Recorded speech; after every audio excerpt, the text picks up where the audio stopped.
Hello students, welcome to the channel. মই কল্পজ্যোতি বৰা আৰু আজিৰ এই ভিডিঅ'ত আমি ক্লাছ 10ৰ এক্সেছ 2.2 কুৱেশ্যন নম্বৰ 3 ডিছকাছ কৰিম। ঠিক আছে, তো কুৱেশ্যন নম্বৰ 3 তোমাক কৈছে ফাইন দ্য কোৱাড্ৰেটিক পলিনমিয়েলছ হুজ জিৰ'জ আৰ এইকেইটা। ঠিক আছে, আমাক সেইটো কোৱাড্ৰেটিক পলিনমিয়েলকেইটা ওলাব কৈছে যাৰ জিৰ'জকেইটা এই তলত দিয়াকেইটা হয়। অ'কে, চ' আমি কেনেকৈ ওলাম? আমি এই যোনকেইটা জিৰ'জ দিছে নহয়, এই জিৰ'জকেইটাৰ ছাম আৰু প্ৰডাক্ট উলিয়াই ল'ম। ঠিক আছে, মই জিৰ'জকেইটা প্ৰথমত লিখি ল'ম। ফাৰ্ষ্ট কুৱেশ্যনটো তোমাৰ জিৰ'জকেইটা দিছে -4 এটা আৰু 3/2 বুলি কিনে। ঠিক আছে, এই যোনকেইটা জিৰ'জ দিছে এই জিৰ'জকেইটা আমি কি কৰিম? জিৰ'জকেইটা আমি ছাম উলিয়াম আৰু জিৰ'জকেইটা আমি প্ৰডাক্ট উলিয়াম। ঠিক আছে, ছাম আৰু প্ৰডাক্ট উলিয়াই পেলাই আমি এই যোনটো মই ফৰ্মুলা লিখি ৰাখিছোঁ এই ফৰ্মুলাটো আমি পুট কৰি দিম। ঠিক আছে, ছাম আৰু প্ৰডাক্ট উলিয়াই পেলাই এই ফৰ্মুলাটো আমি পুট কৰি দিলেই আমাৰ ৰিকুৱাৰ্ড কোৱাড্ৰেটিক পলিনমিয়েলটো আমি পাই যাম। ঠিক আছে, চ' আহা আমি কৰোঁ এতিয়া। প্ৰথমত মই দুইটাৰে ছাম উলিয়াম, -4 আৰু এটা হৈছে 3/2, তাহাঁতক দুটাকে প্লাছ কৰিম। এইটো এতিয়া তোমালোকৰ এলচিএম ল'ব লাগিব। 2 আৰু 1ৰ এলচিএম হ'ব 2, আৰু এইটো তোমাৰ 4 টো 2 লগত ইনটু হৈ যাব, 4 2 = 8 প্লাছ 3। ঠিক আছে, -8 আৰু +3 কিমান হ'ব? প্লাছ মাইনাছ মাইনাছ কৰিব লাগিব। 8 - 3 কৰিলে তুমি পাবা 5। ঠিক আছে, চ' ছামটো পাই গ'লোঁ -5/2 ছাম পাই গ'লোঁ। এতিয়া আমি উলিয়াম প্ৰডাক্ট। প্ৰডাক্ট উলিয়াই লৈছোঁ, দুটাকে মাল্টিপ্লাই কৰি কেনে -4 × 3/2। ঠিক আছে, ইয়াত তোমাৰ 2 আৰু 4টো কেঞ্চেল কৰিব পাৰিম। চ' 2 1 = 2, 2 2 = 4 মই কাটি দিলোঁ। চ' তোমাৰ ইয়াত প্লাছ মাইনাছ মাইনাছ থাকিব আনচাৰটো, 3 2 = 6। তো ছামটো পাই গ'লোঁ আমি -5/2 বুলি কেনে, আৰু প্ৰডাক্টটো পাই গ'লোঁ আমি -6 বুলি কেনে। ঠিক আছে, এতিয়া আমাৰ কোৱাড্ৰেটিক পলিনমিয়েলটো আমি একেবাৰে লিখি দিব পাৰিম, এই ফৰ্মুলাত বহাই দিলে হৈ যাব। তেতিয়া আমি লিখিম therefore required quadratic equation is, এই ফৰ্মুলাটো লিখিলে হ'ব x² minus sum of zeros multiplied by x plus product equal to 0, এইটো equal to 0 এনেকৈ লিখি ল'বা। দেন ছাম জেগাত ছামৰ ভেলুটো যোনটো আমি পাইছিলোঁ -5/2, আৰু প্ৰডাক্ট জেগাত প্ৰডাক্টৰ ভেলুটো যোনটো পাইছিলোঁ আমি কিমান পাইছিলোঁ? -6 লিখি দিলোঁ। বাছ অকণমান চিম্প্লিফাই কৰিম, দেন আমাৰ আনচাৰ পাই যাম x²। এইটো আমাৰ মাইনাছ মাইনাছ দুটা চাইন একেলগে আছে, চ' এইটো প্লাছ হৈ যাব, +5/2x, আৰু এইটো প্লাছ মাইনাছ -6 = 0। ঠিক আছে, দেন আমি ইয়াত তলত ডিন'মিনেটৰ 2 আছে, তো চবকে 2 দি ইনটু কৰি দিয়া। তো তলত ডিন'মিনেটৰ আমাৰ কেঞ্চেল আউট হৈ যাব। তো 2 লগত মই যদি x² ইনটু কৰোঁ 2x² হৈ যাব এইটো, প্লাছ 5/2 লগত 2 ইনটু কৰিলে কিমান হয়? এনেকৈ 5/2 লগত যদি মই 2 ইনটু কৰোঁ 2 2 কেঞ্চেল হৈ যায় ন, অকল ওপৰৰ 5টো থাকিব, আৰু লগতে x এটাও আছে, চ' 5x, আৰু 6 লগত 2 ইনটু কৰিলে 6 × 12 ইকুৱেল টু 2 0 = 0 হ'ব। ঠিক আছে, চ' এইটো আমাৰ আনচাৰ হয়। therefore required quadratic quadratic polynomial NOMIAL quadratic polynomial is কি হয়? 2x² প্লাছ 5x minus 12 হৈ গ'ল। বাছ ইমানটোৱে কৰিব লাগে, একেবাৰে ইজিকৈ কৰিব পাৰিবা তোমালোকে। ঠিক আছে, তোমালোকে স্ক্ৰীনশ্বট লৈ লোৱা, নহ'লে ভিডিঅ'টো প'ষ্ট কৰি কেনে কপিত নোট ডাউন কৰি লোৱা। মই এতিয়া এইটো ইৰেজ কৰি কেনে কুৱেশ্যন নম্বৰ 2টো কৰিছোঁ। ঠিক আছে, এইখিনি মই ইৰেজ কৰি দিওঁ।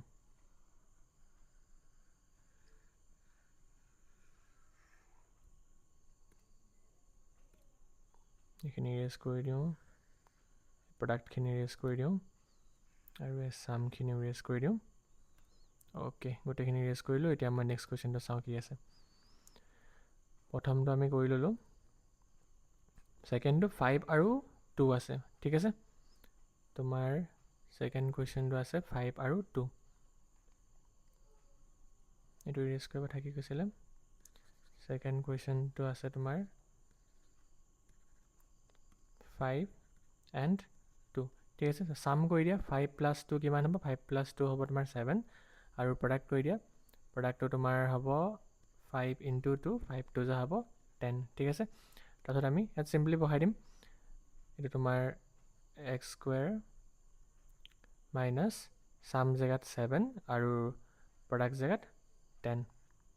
ঠিক আছে, এইটো হৈ গ'ল আমাৰ আনচাৰটো। therefore required quadratic quadratic polynomial NOMIL quadratic polynomial is কি হয় x square minus 7x plus 10 এইটো কিন্তু তোমালোকৰ যোনখন NCERT বুক হয় তাত তোমালোকৰ আনসাৰটো এইটো নাই আনসাৰটো বেলেগ আছে হেতু কেনেকৈ কৰিবা মই কৈ দিছো তাত তোমালোকৰ এটা কাৰেকচন কৰিব লাগিব বুকৰ লগত যদি আনসাৰটো মেচ কৰিব বিচাৰিছা 5 আৰু 2 থাকিলে তোমালোকৰ এইটোৱে হ'ব কোৱাড্ৰেটিক ইকুৱেশ্যনটো কিন্তু 5 আৰু 2 নাথাকিলে যদি বুকৰ লগত মেচ কৰিব বিচাৰিছা তেন্তে তুমি এইটো চেঞ্জ কৰিব লাগিব এইটো 2 নহয় কিনে তুমি -2 লৈ ল'ব লাগিব ঠিক আছে ইয়াত তোমাৰ মাইনাস হৈ যাব তাৰপিছত 5 - 2 কৰিলে কিমান হৈ যাব এইটো আমাৰ -3 হৈ যাব ঠিক আছে -3 হৈ যাব তাৰ পাছত এফালে তোমাৰ 5 2 যা এফালে -10 হৈ যাব তো ইয়াতো চেঞ্জ হৈ যাব তেনেকৈ সামটো তোমাৰ লিখি দিবা -3 বুলি কেনে বুকত আছে নেকি মই চাইছিলোঁ তাৰমানে সেইকাৰণে মই কৈ দিছোঁ কিবা মাইনাছ থাকিলে কি হ'ব প্ৰডাক্টটো তোমাৰ -10 ঠিক আছে চ' আমাৰ আনসাৰ এইটো মাইনাছ এট প্লাছ 3x আৰু এফালে তোমাৰ এইটো -10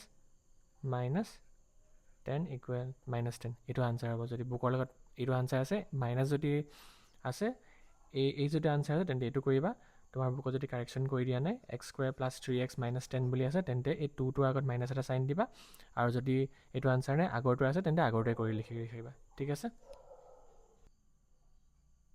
ওকে আমি এতিয়া থাৰ্ড কুৱেশ্যনটো লিখি ল'লোঁ 1/3 আৰু -1 বুলি দিছে চ' আহা সেইটোকো আমি সাম আৰু প্ৰডাক্ট কৰি পেলাই ফৰ্মুলাটোত বহাই দিওঁ ঠিক আছে চ' সাম কৰি লওঁ দুইটাৰে পটককৈ 1/3 প্লাছ -1 ঠিক আছে 1/3 প্লাছ মাইনাছ আহি যাব আৰু এতিয়া এলচিএম ল'ম 3 1 -3 1 যা 3 হয় আৰু 1 - 3 কৰিলে কিমান হ'ব -2 হ'ব -2/3 ইজ দ্য সাম এতিয়া আমি প্ৰডাক্ট কৰিম প্ৰডাক্টত কি কৰোঁ দুইটাকে মাল্টিপ্লাই কৰি দিওঁ 1/3 ইনটু -1 তো কিমান হ'ব 1/3 ইনটু -1 1/3 হ'ব ঠিক আছে ইয়াৰ পিছত আমি লিখিম therefore quadratic ইকুৱেশ্যনটো বনাই লওঁ quadratic ইকুৱেশ্যনৰ বনাবৰ কাৰণে মই ফৰ্মুলা তোমালোকক দিছিলোঁ কি আছিলে x square minus sum of zeros multiplied by x plus product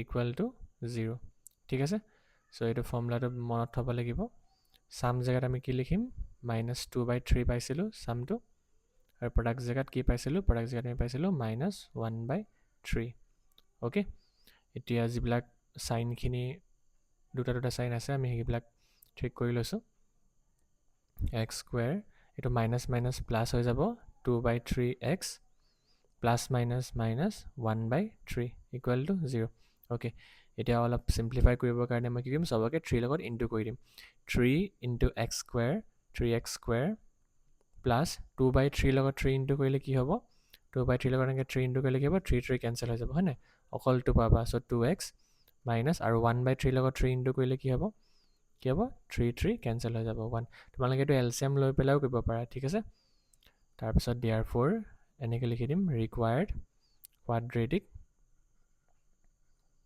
polynomial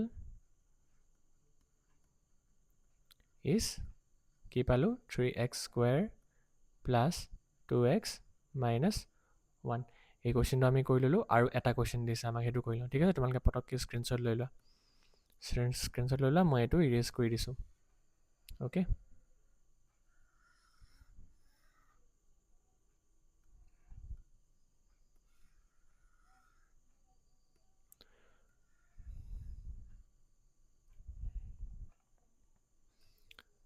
alright আমি এতিয়া 4 নাম্বাৰটো কৰিম নাম্বাৰ 4 দিছে তোমাক 3/2 and -2 ঠিক আছে similar to the previous question আমি এটাৰ সাম লৈ লওঁ 3/2 প্লাছ -2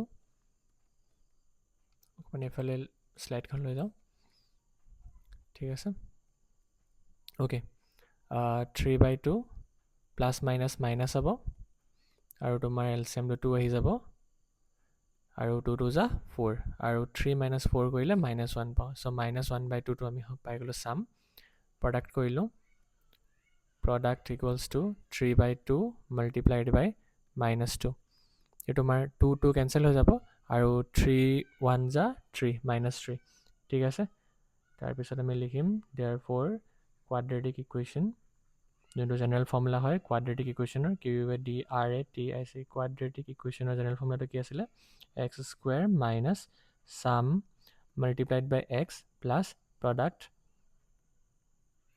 ঠিক আছে প্ৰডাক্ট ইকুৱেল টু 0 আছিলে হয়নে চ' ইয়াত আমি ছামটো যি পালোঁ বহাই দিওঁ ছামটো আমি কি পাইছিলোঁ ছামটো আমি পাইছিলোঁ -1/2 আৰু প্ৰডাক্টটো কি পাইছিলোঁ প্ৰডাক্টটো পাইছিলোঁ আমি -3 ঠিক আছে তো দুটা চাইন হৈ থকাবিলাক আমি ঠিক কৰিলোঁ মাইনাছ মাইনাছ প্লাছ হৈ গ'ল 1/2x plus minus -3 equal to 0 ইয়াত ডিনমিনেটৰ 2 আছে নহয় অলপ চিম্প্লিফাই কৰিবৰ কাৰণে আমি ইয়াতে এলচিএম লৈ ল'ম নহ'লে 2 দি চবকে ইনটু কৰি দিম ঠিক আছে 2 দি ইনটু কৰি দিওঁ এটা ষ্টেপতে হৈ যাব আমাৰ 2 লগত x স্কুৱেৰ ইনটু কৰিলে 2x স্কুৱেৰ হৈ যাব আৰু 1/2 লগত 2 ইনটু কৰিলে কিমান হ'ব অকল 1x হৈ যাব আৰু 3 2 6 ইকুৱেল টু 0 ঠিক আছে চ' এইটো আমি আনচাৰটো পাই গ'লোঁ আমি আনচাৰটো পাই গ'লোঁ চ' আমি লিখিম therefore required quadratic polynomial NOMIAL required quadratic polynomial is কি হয় 2x স্কুৱেৰ আৰু এইটো 1 ইনটু x হ'লে x হ'ব আৰু -6 ঠিক আছে এইটো আমাৰ আনচাৰ হৈ গ'ল অফ দি লাষ্ট কুৱেশ্যন ঠিক আছে হোপ কেনেকৈ কৰিব লাগিব এইকেইটা কুৱেশ্যন ভালকৈ বুজি পাই গ'লে তোমালোকে ইজিলি কৰি ল'ব পাৰিবা ঠিক আছে কিবা ডাউট থাকিলে কমেণ্ট কৰি জনাবা মই তাৰ ওপৰত ভিডিঅ' বনাই কিনে তোমালোকক এইটো ডাউটটো ক্লিয়াৰ কৰি দিম ঠিক আছে থেংক ইউ ফৰ ৱাচিং দ্য ভিডিঅ' যদি ভিডিঅ'টো চাই ভাল লাগিলে কুৱেশ্যনটো ইজিলি বুজি পালা তেন্তে লাইক এটা কৰি দিবা আৰু কমেণ্ট এটা কৰিবা ঠিক আছে থেংক ইউ ফৰ ৱাচিং see you in the next video'